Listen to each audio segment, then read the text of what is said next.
another edition of Botcasters. Today, with Michael Charles Borelli from AI and Partners. Today, we're going to talk about the European AI Act and what's coming towards us on the 2nd of February in 2025. So that's soon. Welcome, Michael. Good to see you again, Doran, and it's a pleasure to be back.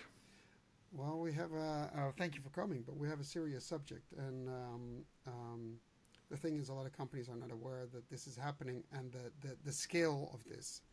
And we only got like a month and a half left. So that is the part that we should worry about. So today, my idea is to go over, okay, what is the European AI Act again, in short?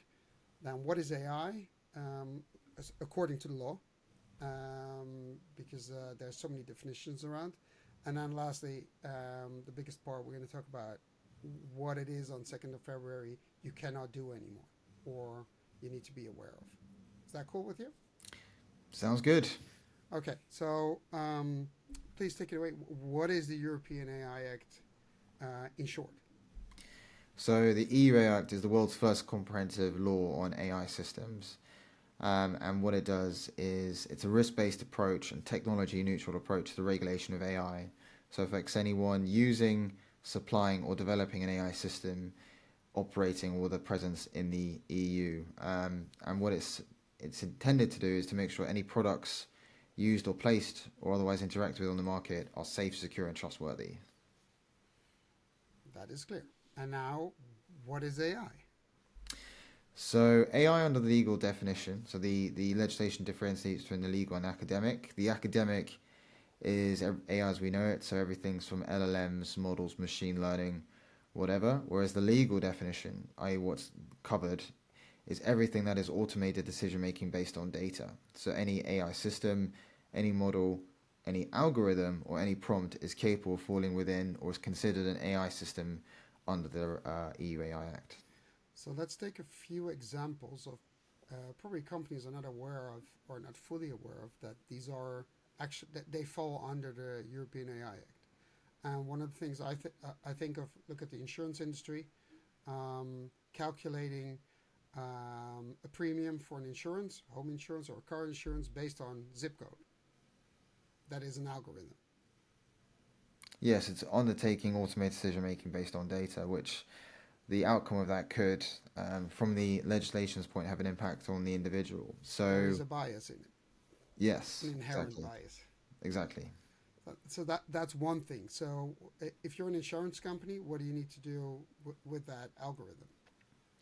Well, what you need to do is driven by the risk level. So what I mean is, it's risk based. So if you think of KYC, so let's say you want to go and open a bank account somewhere, and you give them the information, and the bank will assess the risk that you pose to them of money laundering, and then they'll assign you a risk level, high, medium or low, and that determines what you can access, how often they look at your account, what compliance monitoring procedures apply, etc. The same concept applies in this, so we call it KYAI, Know Your AI System. The risk level, of which there are four, unacceptable, high, limited and minimal, determines what you can and can't do. So in this example, it would highly likely be high risk, which would mean that they would have to implement a quality management system, put in place a risk management system, register it in a high-risk database, and various other bits and pieces. Now thank you for that. This is just one example. And now what happens on the 2nd of February? Because that's the first landmark in time for the European AI Act. Something is happening. What is happening? Well, what is happening is it's the first milestone in the 2-year transition period. The best way to look at this is it's very similar to GDPR. We had a 2-year transition window where companies had to put in place all the systems and controls, but there were no milestones. The notice exception this time is there's 2 years and it's milestone based. So the first milestone, as you allude to, 2nd of Feb is when Article 5 applies, which is the prohibition on certain AI systems. So any unacceptable AI systems must either be decommissioned, de-risked, or otherwise dealt with, and that's when, if that doesn't happen, the highest tier of compliance fines will apply. And these are very high. Yeah, 35 million euros or 7% of global annual turnover to be specific, whichever's higher. Oops. In every sense, oops, that's a lot of money. But now a lot of companies will think, I don't have high risk. I'm doing a proper job. I have my compliance in place, etc. And now what a lot of companies don't realize, this is somewhere, it's all over the place, and it's a lot of times it's hidden. They have no idea they're actually using it. It could be in software from an external party they're using. So how does a company that is looking at the 2nd of February can do a quick scan to find or to look for, are we using unacceptable AI, whether it's in our own systems or external systems or software we are likely to buy? How do you approach that? Well, first, that would probably be step two of the process. And what we find is step one is knowing how many systems you have or algorithms. So, first step would be creating a basic inventory to know exactly the scale of the problem, whether you're dealing with in the tens, the hundreds of thousands, etc. And then once you've figured that out and you've got a full inventory, then doing the assessment to determine the risk level. And if any of them fall within unacceptable risk, then it would probably be within the realms or the discretion of the risk committee, governance, risk and compliance committee, one of those forums to determine what to do with the system. If and this would have to be obviously as part of good governance, minuted and taken into account. And this is what the regulators will probably target first.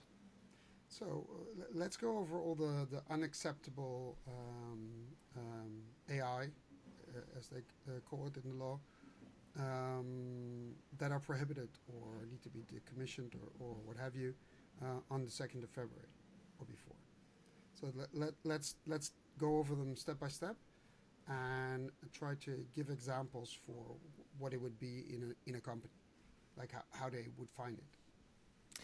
So I think it's probably to focus on the ones that are most likely or have the broadest application, and that's actually the first criterion, which would be subliminal or manipulative or deceptive techniques. So as you can imagine, this could be quite broad, and what this in a literal sense means is if there's any interaction of an AI system that is conveying or sort of articulating or pushing a message beyond a person's consciousness in a very subtle way would fall within that scope. A good example would be, let's say you're using a video game, right? And you're playing FIFA online or something like this, and then you've seen a billboard for, I don't know, a soft drink or something like this. If that image has been AI generated or the game itself is being maintained by an AI system, with any interaction with an AI system, that possibly could fall within scope of that, because it's a very subtle image. You may not be, obviously the purpose of said game is not the advertisement itself, but the subliminal messaging of the association is capable of falling within scope of this. And there's the other thing, age. That makes it worse because you have no control over if a minor watches something he shouldn't watch or shouldn't be approached. You have no control. The E-Ray Act itself actually does touch on, I think there's 2 UN declarations on interaction of AI systems with children and especially vulnerable populations, because they may not know the difference, or they haven't built up the experience and expertise to know or differentiate between a human-generated image and an AI-generated image. And we are, in certain ways, we're entering uncharted territory of a whole AI-generated world. And this is where it's very interesting, some of the work that I'm sure you guys do, where all these technologies are converging, so like the metaverse, smart cities, IoT, all these bits and pieces. If the common denominator is AI and all these worlds are, designed to be, I guess, creative and more for entertainment purposes, this is a huge application of the regulation, and on a mass market level, the entertainment sector probably has a disproportionate impact in that sense. And the other thing, if you talk about subliminal messaging, that could be in advertising, right?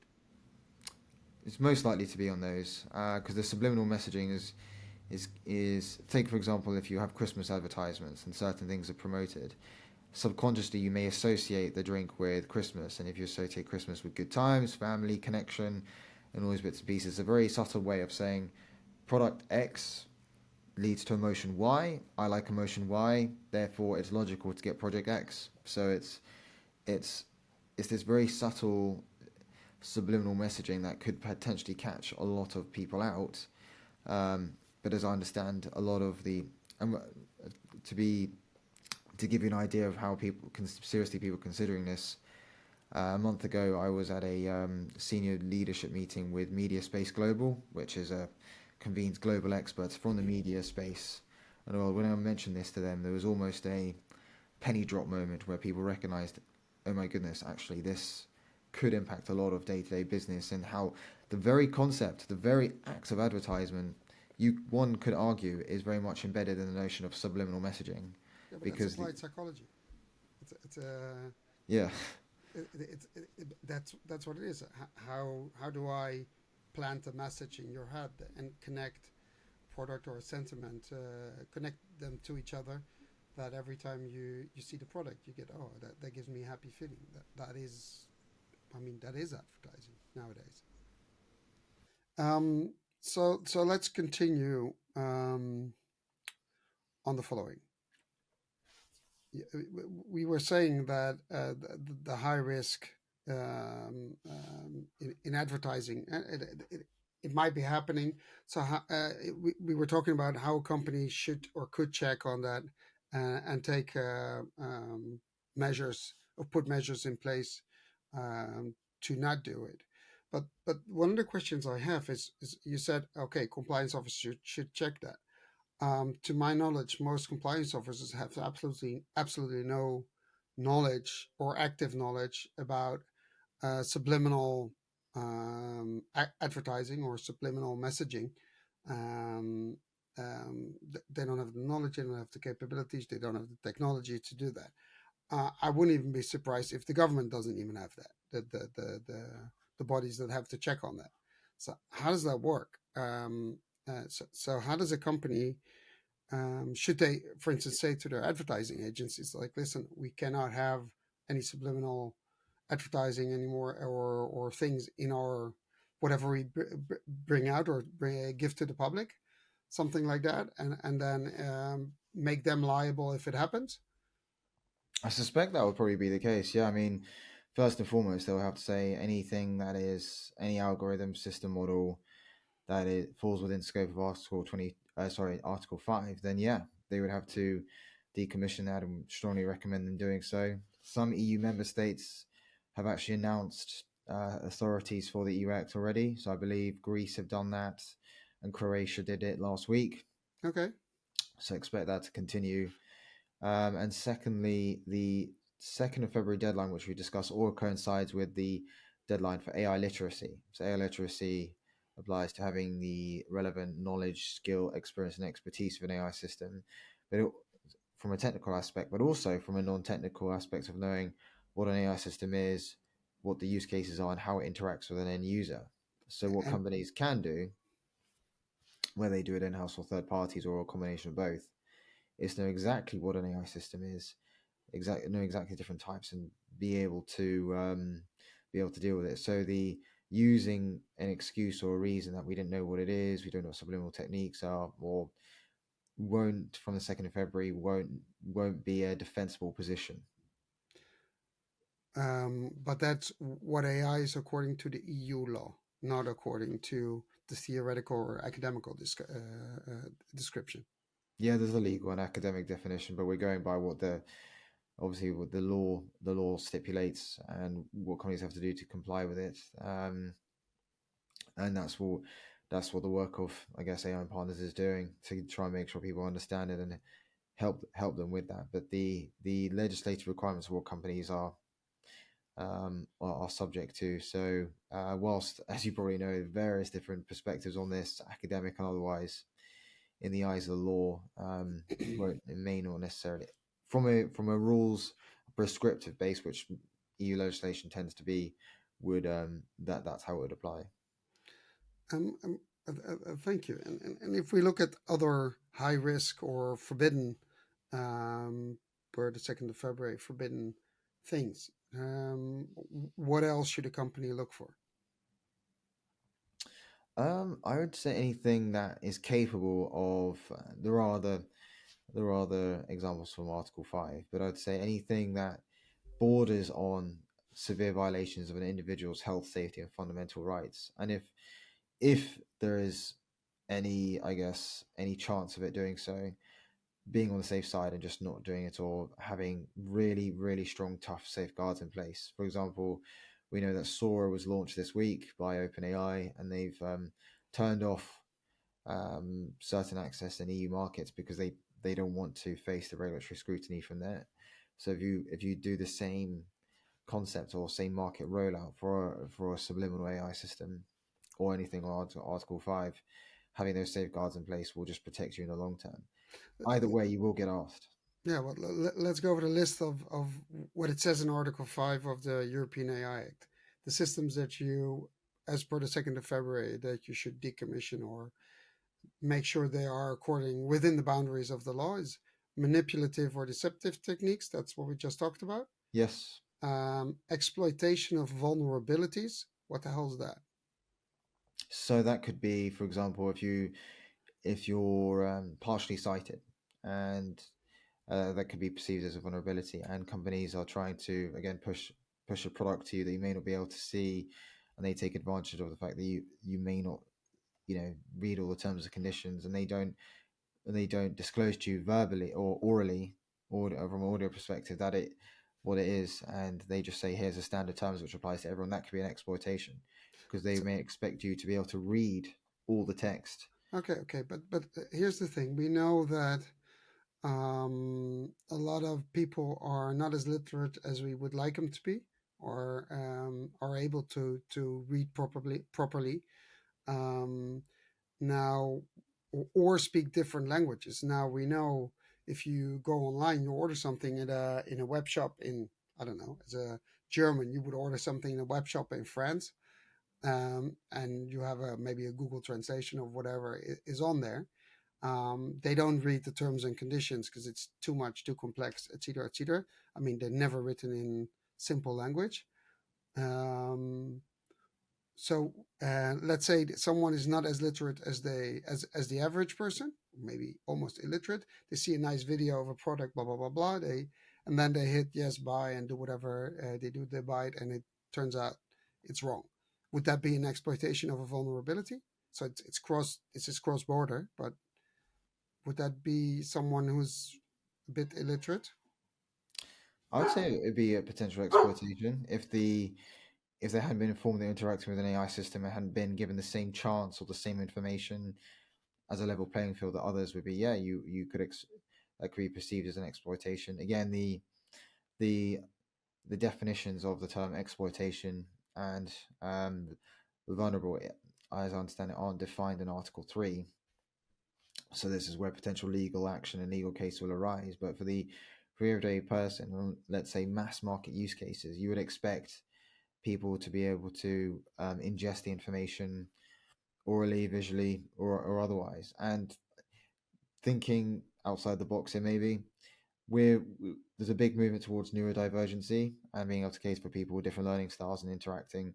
So I don't see why it wouldn't apply in the same commercial context where you're accounting for people's different levels of technological literacy. Excuse me. So, as a company, you should have the different ways of communicating ready on your website or any other channel, so that you can do it your way and not just the one way they usually offer. Yeah, and that may entail a bit of extra costs. That may entail a bit more governance and procedures, and it may slow down go to market for some products. But ultimately, the aim of legislation is to protect the individual. So whether that's even the person putting the system together, either the person maintaining it, or the end user, or wherever you are in that value chain, it's designed to protect you. Because once this thing is deployed, or the AI system is deployed, then it may be very difficult to change. I don't know if you saw the incident with Google Gemini's chatbot, where it's interacted with someone and was made some very vociferous remarks to them. That if someone basically told that yes, they used some deplorable language and could have caused some serious psychological harm as a result. I didn't see that, but I saw some other things that I think, okay, this is very risky. Um, but if you think about this, an advice to companies would be, okay, think hard before you put anything out there and make sure it's compliant by design. If you have to do it later, it becomes tough. And forget about the fines, because the reason, because one of the things is that the reason behind this legislation, it's not all that bad. So you would actually be doing good in order of giving access to information, and making it easy and easy for everybody. So and clear. So that sort of people are kicking against the legislation because it's more rules, but it's not necessarily bad. That's my opinion. Yeah, it's you can have different arguments of this pro regulation against regulation, but it's these. If you think of the risk pyramid with four levels, this is at the very top. So this is where the where it can inflict maximum harm on someone. And again, to go back to protect the individual's health, safety, and fundamental rights. If you take the fundamental rights as an example, it's the European term for human rights, and it's essentially protecting, for example, your right to data protection, your right to dignity, your right to health, your right to education, all the fundamentals of what it means to be human, what it means to have access to services, what it means to be part of the economy. If that is in any way violated by an AI system, and it's probably not for very esoteric or smart people in society. It's for the average daily person who have no idea they're interacting with someone, may never actually have that awareness through no fault of their own, may I add. But it's just making sure they're protecting them, because once we make that transition to fully AI enabled economy, and all signs indicate that we are moving this way, this is what it's trying to prevent. But it's in some ways it can be an impediment to commercial initiatives that don't bear that in mind. Thank you. Then the next one is social scoring. Is that what they're doing in China? I Is that believe an example? that could be an example. Yeah, I believe there's is it Hokkaido, or they where you get the card that allows you to have access to certain public services. And um, if you do, for example, if there's any AI powered surveillance that spots someone doing something they shouldn't do, and that could immediately put a score. Let's say like a driving license. If you get a point on your license, and it means that X number of ticks you pay a fine or you get it removed. The same concept would apply, but I guess the difference here is it's going to be used to do social scoring, and if they whatever the data has been used to train it, that that is what it'll be using to determine whether or not the action you've committed is Can I try an example of this? sure. Something that is in the market. There is car insurance companies that have something in the ODB connector. There's this thing where they read if your car has mechanical problems or electronical problems or computer problems. They plug it in and then they can read whatever the motor management system says. But you can also put in a thing from the insurance company where it actually tracks your speed, and that is connected, and how hard you Hmm. brake. I don't know, all that data, and that data is being used to calculate um, your premium, your risk. So it's Yes. an algorithm with all that data calculating that your risk is lower because you don't speed, you don't do that, blah blah blah blah. Would that fall into the category social scoring? Again, it would Right? Different. these terms need to be fleshed out, and the European Commission are due to release guidelines on the definition of prohibition systems and practices early in Q1 next year. We've actually provided some input and consultation on that, so I guess these examples will be fleshed out. At this moment in time, it is possible for it to fall within that, because you're essentially scoring someone that affects their ability to interact with the economy, whether that's driving or not, or any other bits and pieces. So at the moment, it's capable, but I guess we'll have more clarity early next year. Because that's really interesting. Because if you have a car that does that, and you have three people in a family driving the car, you're scoring one person, the owner or the guy or the person that took out the insurance. But other people might actually determine the risk. It's not connected to the person, but that scoring is on the person. So and it should be on the car, not a person. Well, if that car's AI driven or autonomous driving, then that would obviously then that may be applicable, but then that system would have to be compliant as well. But I But then guess you don't have to put in the plug. It's already data is already in the car. sure, it's scoring your interaction, your social interactions. So whether driving isn't whether that's for leisure or for business. Again, there's going to be lots of nuances here, lots of Here's an interesting thing. Would Tesla be? I would know. Let me put it the other way. I wouldn't be surprised if Tesla records all this data because Tesla is actually a data company. People don't hmm, are not aware of that. Um, if you think about Tesla, Grok, X, it's all data, right? If you connect these, then you start to see a pattern.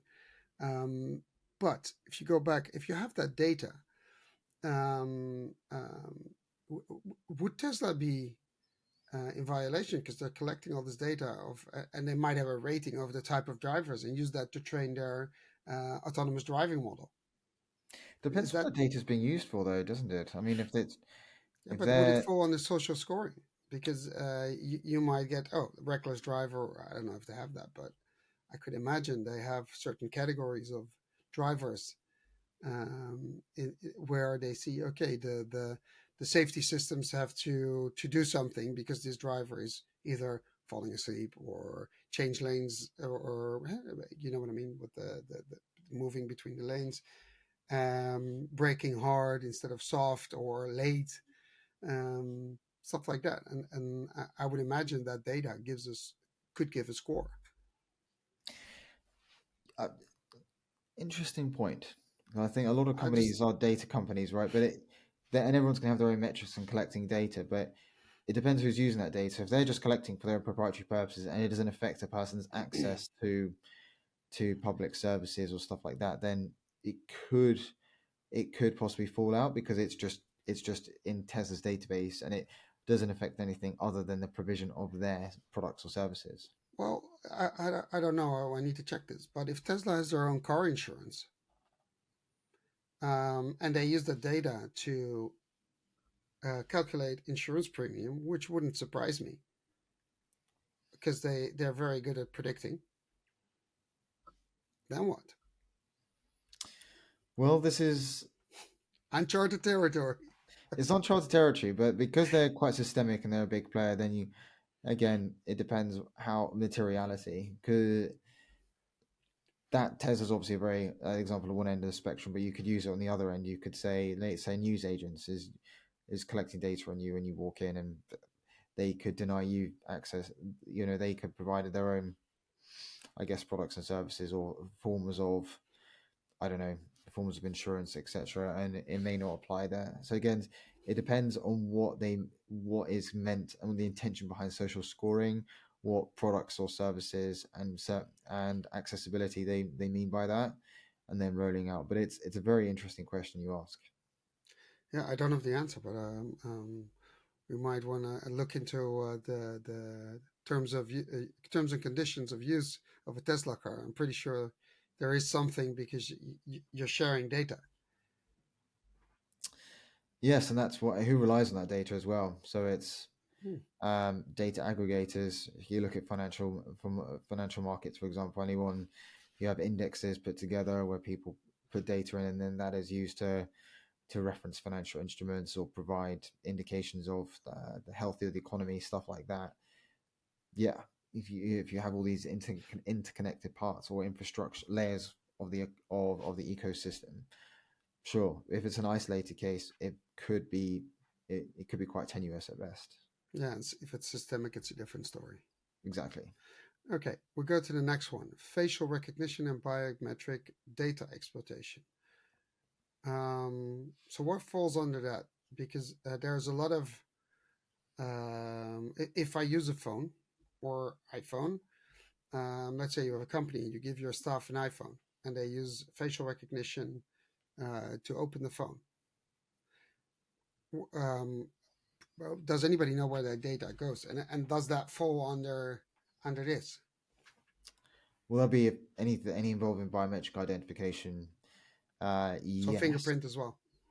Yeah, anything with biometrics. We've actually got a white paper coming out on this sometime next year, and the different types of biometrics which are capable. And some of this research has been put together by the Biometrics Institute. If you just give me a second, I could Sure. outline a few things that are potentially capable of falling within that category. Would be, as you say, fingerprints, uh, facial, any facial features. Let's say blood. So if you DNA, put your name, etc. Uh, let's have a look. but DNA as well. Yeah, DNA would So be. companies like MyHeritage, etc.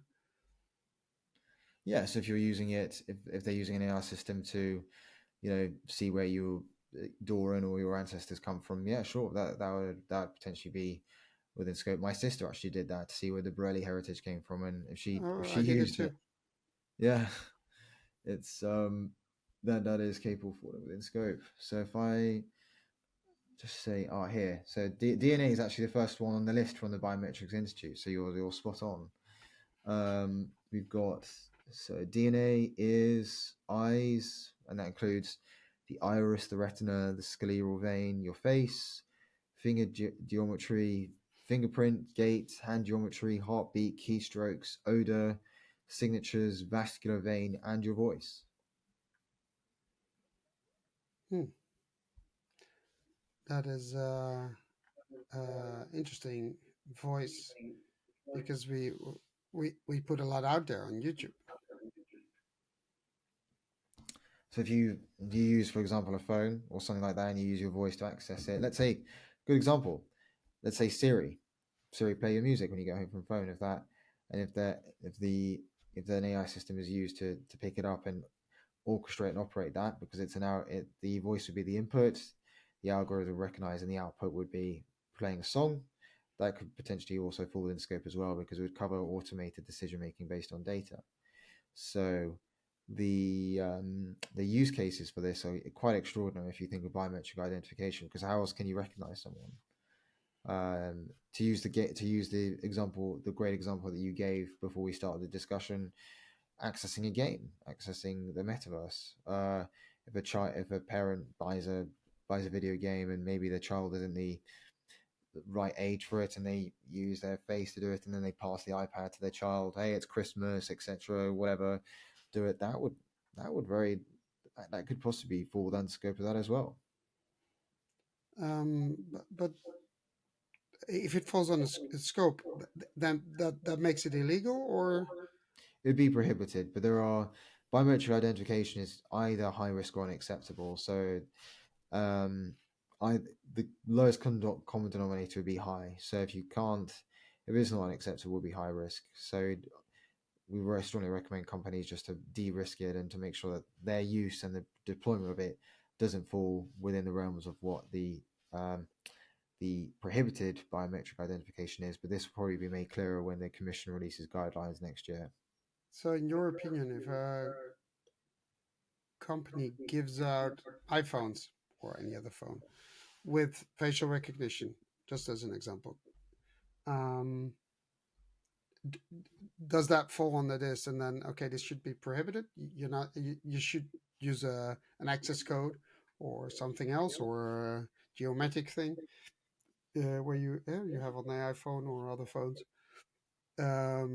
Or do you say no, that it's acceptable to do that? Because if I would ask you, do you know where, if you use facial recognition, do you know where it goes? You know where the algorithm runs? Most people have no idea. Well, that'll be part of the explainability piece. So the how the data is used, the decision making process, and the output would have to be explainable. Ultimately, the responsibility of this would be of the chief AI officer and the If they legal have one. team, if they have one, of course. But Uh, nobody would assume that giving out a telephone, a mobile phone, falls under the responsibility of the chief AI officer if you have one? No one. But That it may, means if you have AI, then yeah, and but on the legal definition. I understand. We agree. But this is not how companies are structured. It's No, either the services department or HR department or even the IT department that hands out the phones. And they don't pay any attention. You can't blame them, but they don't pay any attention to what and how. Okay, it's enabled. Here's the new phone. Make sure you go through all the steps. And step one is, okay, how do you want to access it? Make it be it a code or because it needs to be protected because there's company data on there, right? So, and the same with laptops. They have facial recognition or fingerprint. Where does that go? Does it stay on the laptop? Because if it's a client, does it go to the server? And where does it go then? That's in the cloud. And so my question is, as a company, you're responsible for the biometric information of your employees. Um, how does that work? I've been asking the question since we know about the European AI Act, and literally no one. There's actually one person that told me it's like, no, as far as I know, the algorithm to recognize your face runs on the iPhone itself, so the it doesn't leave the iPhone. Now, if everything is backed up to the iCloud, then you can't tell me it stays on the iPhone. It goes to the iCloud as well. And we've known about many instances where iCloud was hacked. So my question is should companies just go away, move away from the facial recognition or the fingerprint recognition, just use a code, a 4 number or 6 number code to access your phone and your laptop? That's the point I want to make because you don't know where it goes and the risk of being hacked. If you hack a passcode, then fine, you still don't have anything on me. it's important to distinguish between um, the arrangements to safeguard an AI system and the use of it. So the risk level depends on your use of an AI system. So if you're using an AI system for biometric identification, then it would either be high risk or unacceptable. Now, if it is high risk, Article 10 would apply, which is having the appropriate data and data governance. So where if you stored the data on the phone or the cloud or wherever you stored it, to be honest, you would have to have the relevant level of safeguards. So in that sense, it doesn't really matter where it's stored. They would just have to make sure that where it is stored, you have the necessary protocols and safeguards to make sure the data is safe and in compliance. I understand also that if you use an external party, you have these contracts about data and safeguarding the data, etc., etc. I haven't seen anyone or any company making that kind of arrangement with if you have an Android phone with Google or with Apple for the iCloud. You have the standard contracts; they're not liable for anything.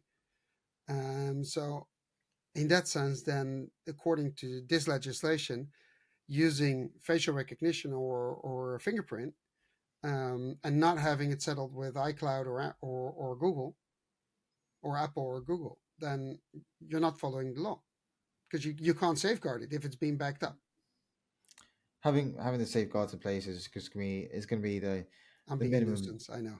the minimum thing expected, to be honest. But it's the use of an AI system and the context and the individual users that it affects that they'll take into account. So if and it may even apply on a use case level. So it is possible, but only certain, that if you have, let's say, the data safeguarded, uh, in compliance with all the relevant data governance requirements on those bits and pieces, and you have the same phone used by a parent and a child, it is possible that for the parent it could be a lower risk level, but for the child it's higher by virtue of the fact that it's a vulnerable person interacting with it, albeit the use is the same to permit the person to access the hardware.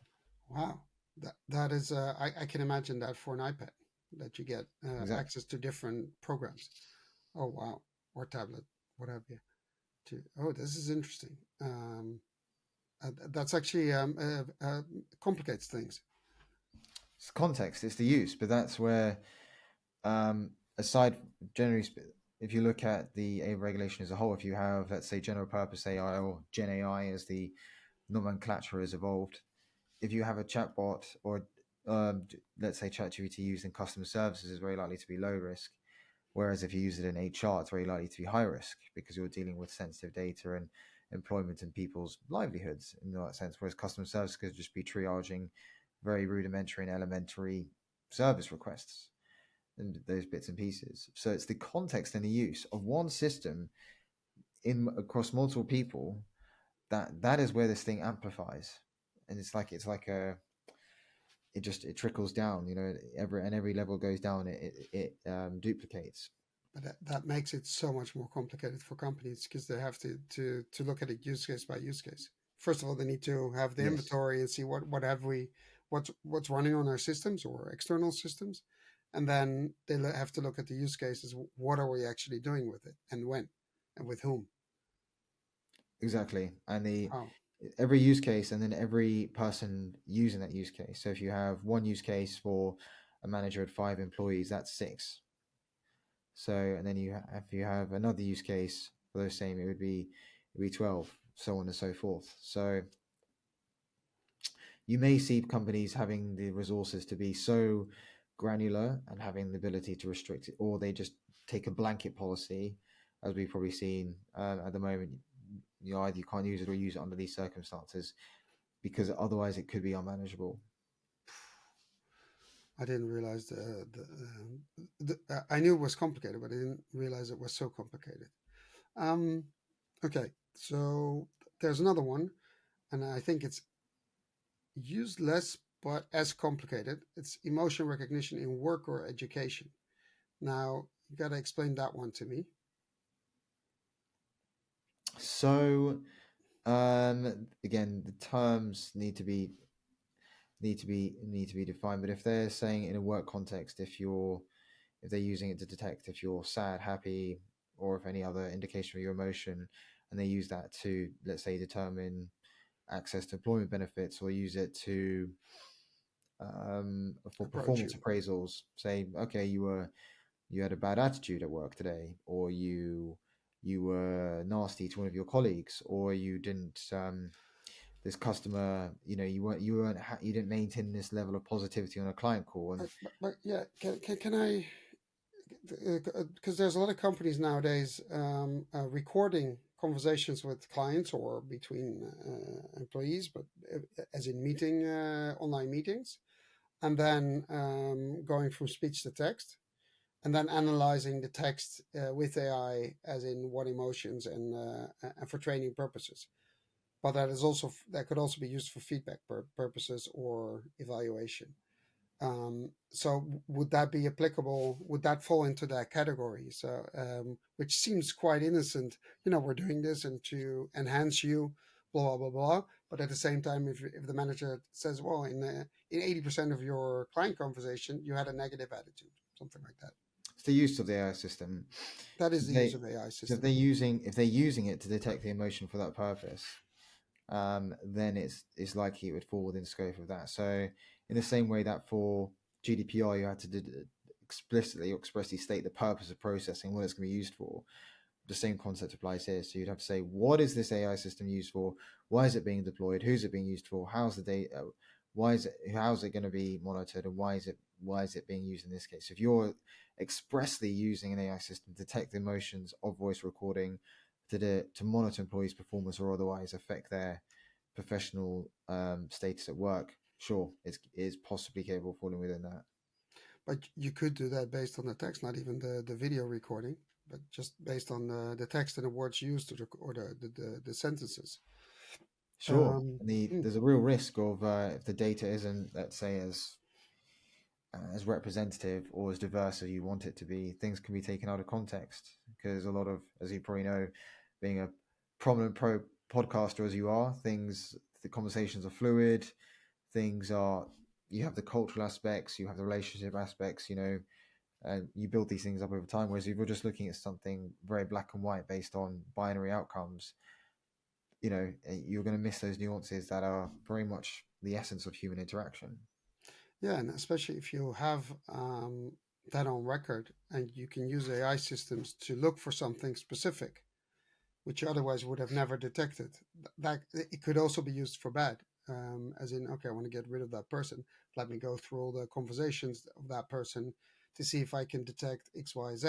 You can ask the AI to do that, and that doesn't mean it's correct, but you know, so that would be that would be falling on that under that category, I presume. Education, I find it a little bit harder.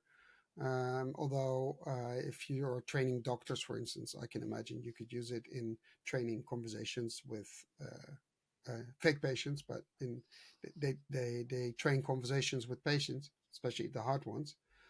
Um, I could give you an example though. yeah, cool.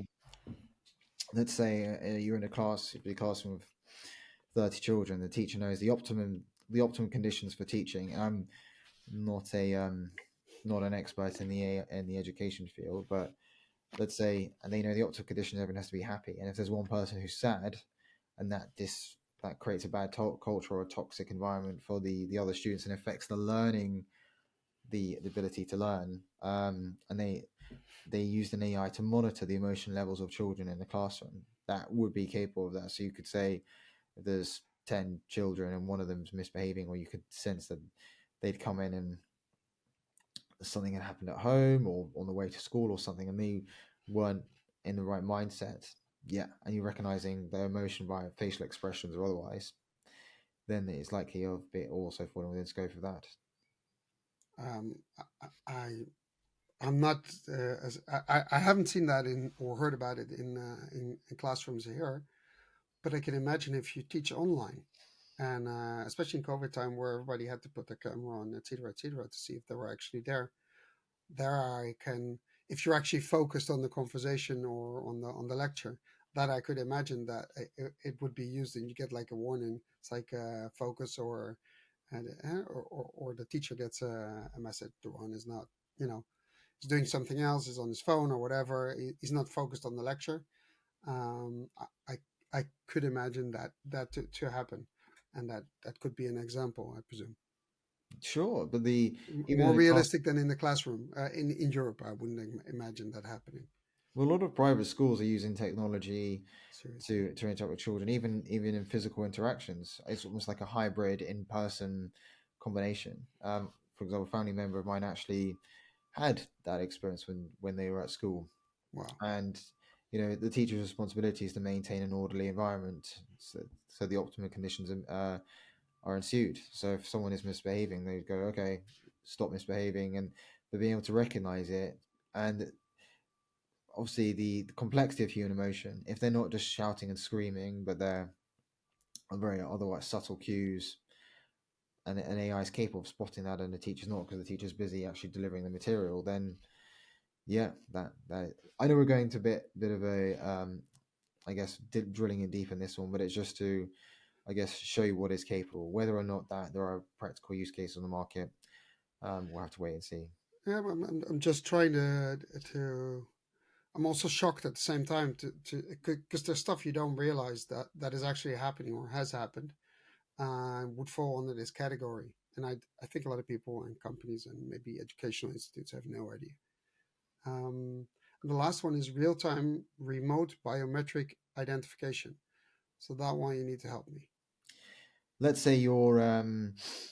Let's say you're walking in a town square. You're on a holiday, and you're walking around a new European city, and um, there's hundreds of people in the same vicinity as you, and there's cameras perched Ah, on the top of buildings, government cameras. and they spot you, and so it's real time, so they're watching you interact and move around in this square. It's remote because it's operated at the top of the building, and they can identify you, so they can see, hey, there's Doran, and he's in this square with 100 other people. That would fall within the scope of that. But that's okay. But we know governments or local governments can do that, are doing that. But that doesn't fall into the. If a government does it, it's not within the forbidden. I get there are certain exemptions and qualifications and eligibility conditions in the EUAI Act, and maybe we can explore that on a future podcast. But maybe in a private sector scenario, if you're got 100 odd people in a building or plus, so you want to be able to monitor who's turned up to work or not. Oh, And you'd be able to that's a good monitor one. everyone in the building. Let's say you have an open trading floor, or the New York Stock Exchange, right? You have hundreds of people, hundreds of trades there turn up every day. Well, I Well, can imagine a company say, okay, we don't give out key cards or whatever, RFC cards. You just walk in with your face. yeah, And if it recognizes you, that's great. Then we know exactly who's inside. You can't exchange your, well, it's very hard, you can, but you can't exchange the face. So we know not someone else is clocking in with your key card, right? and And this is what falls under that. if it's remote and they can identify in real time, Then it is it's quite possible. And interesting. with obviously you have various different ways of identifying people and cutting down costs, because the cost per unit of a key card versus maintaining a camera or stuff like that is it may drill down to that the unit cost from an economic standpoint. Wow. I think the impact, February 2nd is quite close and the impact is huge. So now, if you're a company or an organization that needs to verify, okay, am I doing anything wrong according to what happens on the 2nd of February? Um, what should they do? Where do they start? Right? If you have zero, you have systems, of course. Then what's the first thing you do? You said before, I think you take inventory of what you have. Is there a quick way of doing that, or is there no quick fix? Um, The there is honest going to be story. there's going to be various different ways, but I can say what we do at AI Partners, and we have a tool called the AI Scanner. So it scans the inventory, whether it's in your cloud or on premises or indeed on your phone, and just inventories all your systems and gives you a nice clean, almost a list. And you go, okay, we've done a scan, and there's 100 odd or 1,000 odd systems, and then you do a assessment of each one to determine which one of the four risk levels Hold apply. on, hold on 1 second. The system recognizes algorithms. Yes, Is that what it does? any AI system that falls within the legal definition. Okay, cool. Sorry.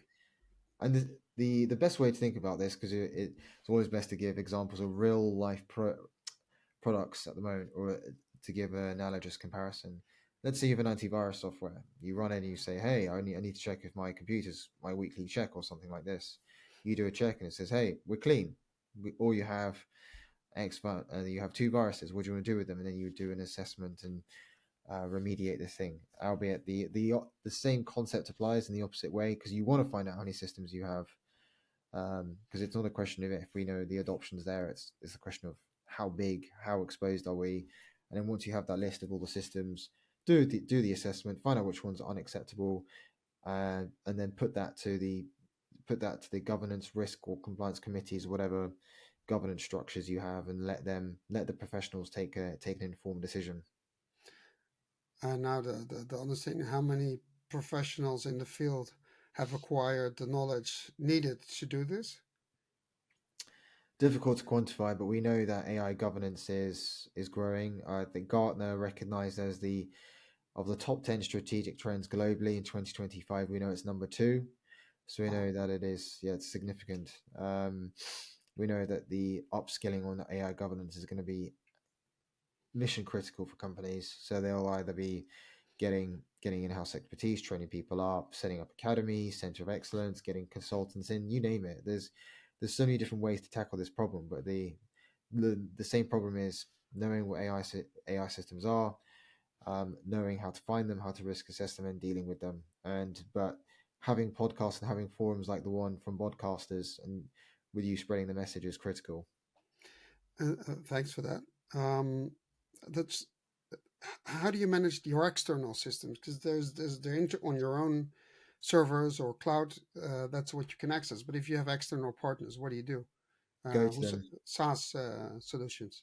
You go to them and you probably say, exercising right under the EUA Act, we need to do this. And the same way you do a due diligence questionnaire. For any new onboarding vendors, Should be in there. it should be in there. And we've actually written guidelines for procurement of new systems. If you've Okay. already onboarded them, I would strongly recommend reaching out to all your service providers and getting them to provide feedback. Again, to draw from examples, when companies underwent MiFID II, Markets in Financial Instruments Directive, or the second one, and they introduced product governance and requirements like that. change programs basically required companies, everyone to contact the different third parties, request the same systems. GDPR, Uh, same thing. Same thing, yeah. Drafting a standard list of questions, knowing how to deal with them, contacting them, getting responses, and dealing with them. And So basically, it's in the pre-stage. It's another part of your RFP. 100%. If Uh, GDPR is the same part, then this is no different. okay, and so it's either compliance by design. So it's we select at the gate, or right now. And let's say the company doesn't comply. Then what? And it's a mission critical system. What do you do? Because Then I can imagine a company having an HR system where there is AI running in it. Now we know AI, personal data, and HR. You can't just take out the system and boom. So then, what do you do as a company? How do you mitigate that? you would have to make a decision what to do with it. Because if you know you have an AI system and you've risk assessed and it is unacceptable, not doing anything about it is very likely to result in the highest tier of the fine. Because you could argue that that example would be gross negligence. So that needs the attention of the board. That's basically high attention of high or attention high up in the organization. And the European Commission have put in place all the infrastructure, everything from the Pan-European AI Board to the AI Office, who are drafting templates and all the guidance that we spoke about before to make it as easy as possible for the companies, inviting people to collaborate with them and ask questions. So they're giving all the conditions and making it as easy as possible for companies to comply. Okay. So it's there, and in fact it's probably easier to comply than not to do anything at all. Well, it's definitely cheaper in the end. I think we can agree on that. Yeah, it's like the statement. If you think compliance is expensive, try non-compliance. It's much more expensive. But also the reputational risk and the legal risk, That's which part of can it. have unlimited unlimited downside and potentially limited upside. Cool. I would like to thank you, Michael. We'll share probably some information on the subject when we post this underneath, or link to stuff people can download to help them maybe read a little bit more about it. Thank you very much. And I think it's important that people understand they need to move into action because timing is running out. And people don't realize that the first half year of the implementation is already gone, almost gone. So there's 2nd of February and there's all these milestones, but 2 years is a very short time to do everything. So I think if companies haven't started doing anything now, this is the time. I hope they have it in their budget for 2025. Otherwise, it's going to be complicated. And I don't think the EU is going to postpone. No, there was a chance for that to happen, I think, back in December 2023, but that approval, significant milestone in this legislative process. And That went fast um, at some point, really, really fast. yeah, so obviously here to help continue having these discussions is important, but 2025 is going to be probably a very big year of change.